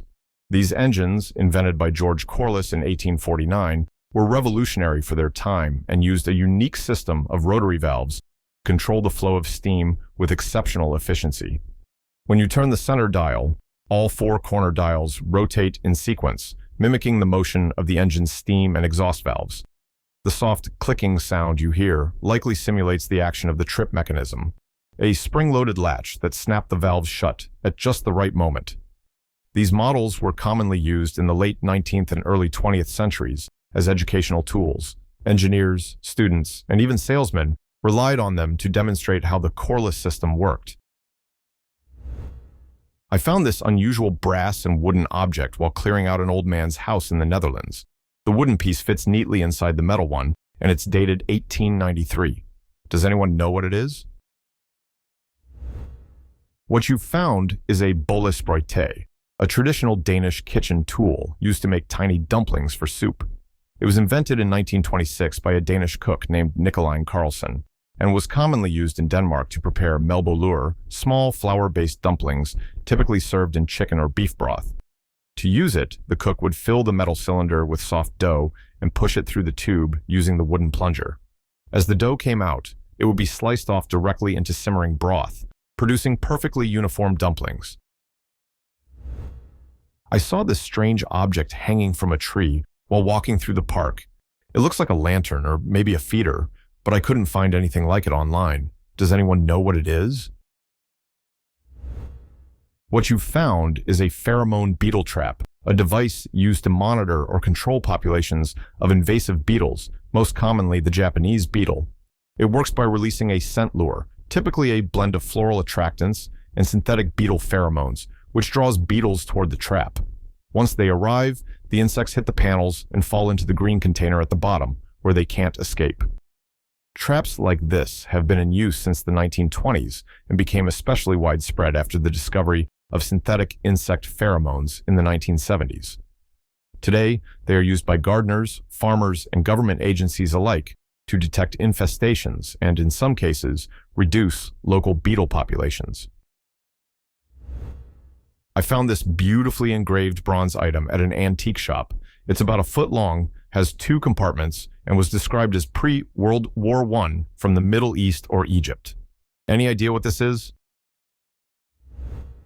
What you found is a kalemdon, a traditional Middle Eastern pen case with an attached inkwell, most likely dating from the late 19th or early 20th century. These ornate writing kits were used by traveling scribes, scholars, and clerks across the Islamic world, especially in regions like Persia, the Ottoman Empire, and Egypt. The long compartment was designed to hold reed pens, while the smaller lidded cup served as an ink container. Beyond its practical function, a kalemdon was also a symbol of education and status. Many were intricately engraved with poetry, proverbs, or the owner's name, reflecting the cultural reverence for writing and calligraphy in Islamic societies. I found this solid brass object, and it looks pretty old. It's about 2 inches across and has a textured pattern on one side and the number 27 stamped on the back. Does anyone know what it is? What you found is an antique brass golf ball mold, a tool used in the late 1800s and early 1900s to shape or restore early golf balls made from gutta percha. When softened with heat, the ball would be placed inside the mold and pressed into shape, leaving it with a consistent surface pattern. Before the invention of modern rubber core golf balls, players used solid gutta percha balls, made from a natural latex harvested in Southeast Asia. These early balls could be reshaped multiple times when damaged, and the molds were essential for keeping them in good playing condition. The pattern inside the mold wasn't just decorative. Golfers learned that a textured surface improved the ball's flight, adding distance and control. That discovery led directly to the dimpled designs we still use in golf balls today. I found this in a tool lot for sale, but I have no idea what it's for. It has a wooden handle and what looks like a metal comb attached to it. Does anyone know what this tool was used for? What you found is an old-fashioned hot comb, also known as a pressing comb, a once essential tool used to straighten curly or coiled hair. This particular example, with its solid metal comb and wooden handle, would have been heated directly on a stove or open flame, then carefully pulled through the hair to smooth it out. Hot combs were first developed in Europe in the late 1800s, but they became especially popular in the early 20th century among African American communities in the United States. Pioneering businesswomen like Annie Turnbow Malone and Madam C.J. Walker helped bring the hot comb into beauty salons and homes across the country, turning it into a symbol of personal care, grooming, and, for many, opportunity. I noticed these small, white devices mounted under a table at my college library. They're opaque, feel sturdy, and have a button that doesn't seem to do anything when pressed. They don't rotate or move in any direction. What you found is an under-desk occupancy sensor, a motion-sensing device used in libraries, offices, and study areas to detect when a seat is in use. When someone sits down, the sensor detects the change in infrared radiation and signals that the seat is occupied. These sensors are typically part of a larger smart system designed to manage space more efficiently. In college libraries, for example, they help feed real-time data into digital maps or mobile apps that show which seats are available, saving students from wandering around trying to find a place to study. My friend found this small metal object in a high school tech classroom. It's about the size of a pen cap, solid metal, and makes a high-pitched ringing sound when dropped on the floor. Does anyone know what it is? What you found is a tensile test specimen, a standardized metal sample used in engineering labs to measure how strong a material is when stretched. These specimens are tested using a device called a universal testing machine. The thick ends are clamped securely, and the machine slowly pulls them apart until the specimen breaks. Throughout the test, engineers recorded how much force it takes to stretch and eventually snap the metal. From this data, they determine key properties like tensile strength, elasticity, and ductility. I found this small plastic object on the floor in my house. It has a sharp point at one end, a ring on the other, and two number wheels in the middle. I can't figure out how to change the numbers or what it's for. Does anyone know what it is? What you found is a knitting row counter, a small mechanical tool used by knitters to keep track of how many rows they've completed in a project. Row counters like this have been used since the early 20th century. They became especially popular in the 1950s and 60s when knitting patterns became more complex and accurate row tracking became essential. These counters come in many different forms, with various mechanisms for advancing the numbers. In this particular example, the count is changed by turning the white section. Other versions use buttons to increment the display. I saw this strange kitchen tool in a store. The handle is about 7 inches long, and the circular part is roughly 2 inches across. Unfortunately, I didn't catch what was written on the handle, and I can't make it out in the photo. Does anyone know what it is? What you found is a radish rose cutter, a vintage kitchen tool used to turn small radishes into decorative flower-shaped garnishes. It became popular in the mid-20th century, especially in professional kitchens and among home entertainers who wanted to add flair to salad bars, appetizer trays, and cocktail plates. To use it, you press a trimmed radish through the grid of blades, which slices it into even segments while leaving the base intact. After a quick soak in ice water, the radish opens up like a flower. I found this small metallic tool on the ground in a park. It's about 5 inches long, with a heavy cylindrical head and a narrow rod handle. The head can be unscrewed, as well as the small part above it. Does anyone know what it is? What you've found is a mekugi-nuki, a small Japanese tool used to remove the bamboo or wooden peg called a mekugi that secures the blade of a sword inside its handle. The short, cylindrical head works as a light hammer, while a small, removable pin unscrews from the tool and is used to push the peg out. The design is centuries old and has changed very little. During Japan's feudal period, samurai and craftsmen considered it essential to maintain swords regularly, and the mekugi-nuki was always part of the standard maintenance kit, along with oil and paper. They were commonly made of brass, hard enough to drive out a peg, yet soft enough not to damage the steel of the blade. I found this mysterious object that once belonged to my great-grandfather. It rests in a small, decorative box, lined with red velvet, and is about half the size of a banana. There are no markings or inscriptions on it. My great-grandfather lived in Liverpool and was a preacher, so it might have had some religious connection. Does anyone know what this object is? What you've found is a tear bottle, also known as a lacrimatory or tear catcher.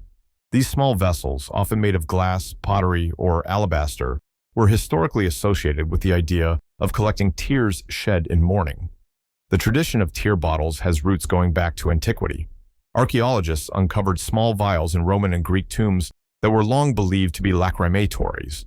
Modern analysis shows they usually contain scented oils used in funerary rites, but the romantic interpretation of tear catchers stuck. In Japan, Persia, and later in Victorian England, the idea reappeared in folklore and popular imagination. By the 19th century, travelers and collectors brought back ancient vials labeled as tear bottles, and the myth grew that mourners held them to their eyes to capture tears, and then placed the bottle, filled with those tears, in the grave. I found this strange box off the side of a nature trail while hiking. It has dials and connectors, and it looks like it might be a radio or some kind of control unit. Does anyone know what it is? What you found is a Western electric telephone answering machine from the 1960s, a device designed to automatically answer phone calls and record voice messages. Specifically, this is likely the Code A-Phone 700, introduced around 1966 and commonly leased to businesses by the Bell system. Unlike the small cassette machines that became popular later, this was an industrial-grade unit weighing over 25 pounds. When connected to a landline, it would detect incoming calls, play a recorded greeting, and then record the caller's voice onto magnetic tape. Western Electric's answering machines were part of a broader effort in the mid-20th century to automate office communication. I found this strange object while cleaning out my grandmother's shed. It's made of heavy metal. The bottom blades are actually quite sharp, and the whole thing looks pretty old. Any idea what this was used for? This item is most likely a bell chopper, an antique kitchen tool used in the late 19th and early 20th centuries to quickly chop vegetables, cooked meat, or herbs. It was invented in the 1890s, and the best-known version was patented on May 2nd, 1893, by Nelson Streeter of New York. Many surviving examples are marked with that patent date, often accompanied by a model number like number 40 or number 60, indicating how many blades the chopper had. The blades are curved and arranged in a bell-shaped cluster, which is how it got the nickname bell chopper. I found this strange object while walking on the beach in Palos Verdes, California. There were several of them scattered around, and some even had water inside. Does anyone know what it is? What you've found is a horn shark egg case. These curious objects are sometimes called mermaids' corkscrews because of their unusual spiral shape, and they're commonly mistaken for man-made debris when discovered on the beach. During breeding season, female horn sharks lay their eggs 2 at a time every 10 to 14 days, carefully placing each one into rocky crevices or among underwater vegetation. To do this, the mother uses her mouth to wedge the soft, flexible case into place. Over time, it hardens into a tough, protein-rich shell. The spiral flanges serve an important purpose. They help anchor the case securely and may also assist with water circulation, allowing oxygen to reach the developing embryo inside. This statue was given to my grandfather when he was a child in Chicago, likely in the 1920s or 1930s. It's about 15 inches tall and appears to be made of painted ceramic or porcelain. There are no markings, and the base is concave.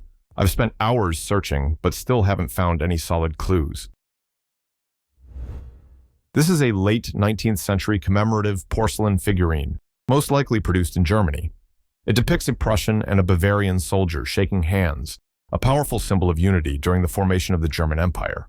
The figurine likely dates to the years following the Franco-Prussian War of 1870 to 1871. In that conflict, the Kingdom of Prussia led a coalition of German states, including Bavaria, to defeat France and unify the German nation. One of the most significant moments was the Battle of Sedan in 1870, where Prussian and Bavarian troops fought side by side. The victory became a national holiday known as Sedentag or Sedan Day, celebrated every September 2nd for nearly 50 years. I found these two heavy objects buried in the backyard of our 150-year-old house, which was originally built in 1869 and used to be a farm. They look like long, rusted metal weights with loops at the top for attaching a rope. Does anyone know what they are? What you found are sash window weights, heavy cast-iron counterweights, once hidden inside the walls of old double-hung windows. Each weight was tied to a rope or chain that ran over a pulley at the top of the window frame, balancing the heavy sash so it could be raised or lowered smoothly without slamming shut. This design dates back to the 18th century and became standard in American houses throughout the 19th century, including homes like yours built in the 1860s. Foundries across the country produced thousands of these long cylindrical weights in different sizes to match window sashes. While touring an old house from 1833, I noticed this wooden bracket mounted to the wall. It's made of oak, and inside the groove there's a marble that can roll back and forth. Does anyone know what this is? What you found is a wooden towel holder with a marble inside, often called a magic marble towel holder. When the edge of a towel is slipped between the marble and the wooden groove, gravity pulls the marble down, pressing the fabric tightly against the wood. The more you pull on the towel, the tighter the marble holds it in place. To release the towel, you simply lift it upward, and the marble rolls back, letting the fabric slide free. This design dates back to the early 20th century. In 1921, Claus Edward Erickson of Des Moines, Iowa, patented one of the first towel holders of this type. I came across this vintage flat trowel tool that was donated to a museum. It has no stamps or markings of any kind, and one side is blunted. It might have been meant to be sharp, but I'm not sure. What you found is a United States Model 1880 entrenching tool, a compact one-handed spade issued to American soldiers in the late 19th century. It was originally carried in a fitted leather scabbard on the soldier's belt. Its origins can be traced to the experiments of Civil War veteran Edmund Rice, who in 1869 patented the trowel bayonet, an early attempt to combine a bayonet with a digging tool. The Army soon abandoned the bayonet spade idea, but by 1880 it adopted separate entrenching tools, like this model spade and its cousin, the Model 1880 hunting knife, to ensure every soldier could dig in for protection. I found this unusual bowl at Goodwill, and it looks kind of creepy because the inside is full of sharp metal spikes. The spikes are pretty sharp, so I'm not sure what it was meant for. Could it be for juicing, or maybe for holding something upright? What you found is a flower frog, a vintage floral arranging tool designed to hold flower stems in place. When placed at the bottom of a vase or bowl, the frog grips the stems so they stay upright and can be arranged at precise angles. This allowed florists and homemakers to create elegant, stable arrangements. The tool was first used in Japan in the 14th century, where it was called a kenzan. It was essential in ikebana, the Japanese art of flower arranging. In the United States and Europe, flower frogs became especially popular in the early 20th century. I spotted this long cylindrical object hanging from power lines in Ohio. It looks to be about 2 feet long. Does anyone know what it's for? This object is most likely a wind counterweight, a device used on overhead power lines to prevent dangerous movement caused by strong winds. When wind blows across long spans of wire, especially in flat or icy regions, the lines can begin to sway or twist in a motion known as galloping. If left unchecked, this can cause serious damage, or even lead to power outages. The counterweight works like a pendulum.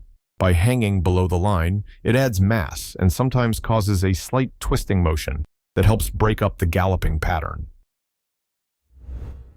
I found that this old tool that belonged to my great-grandmother, but no one in the family can figure out what it is. It was stored with other household items. The handle looks like wood, and the case has some faint writing that's hard to read. Does anyone know what this tool is?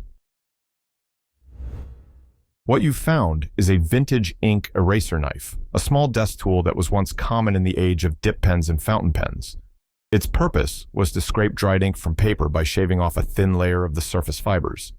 This was the standard way of correcting mistakes in writing before chemical erasers or correction fluid were available.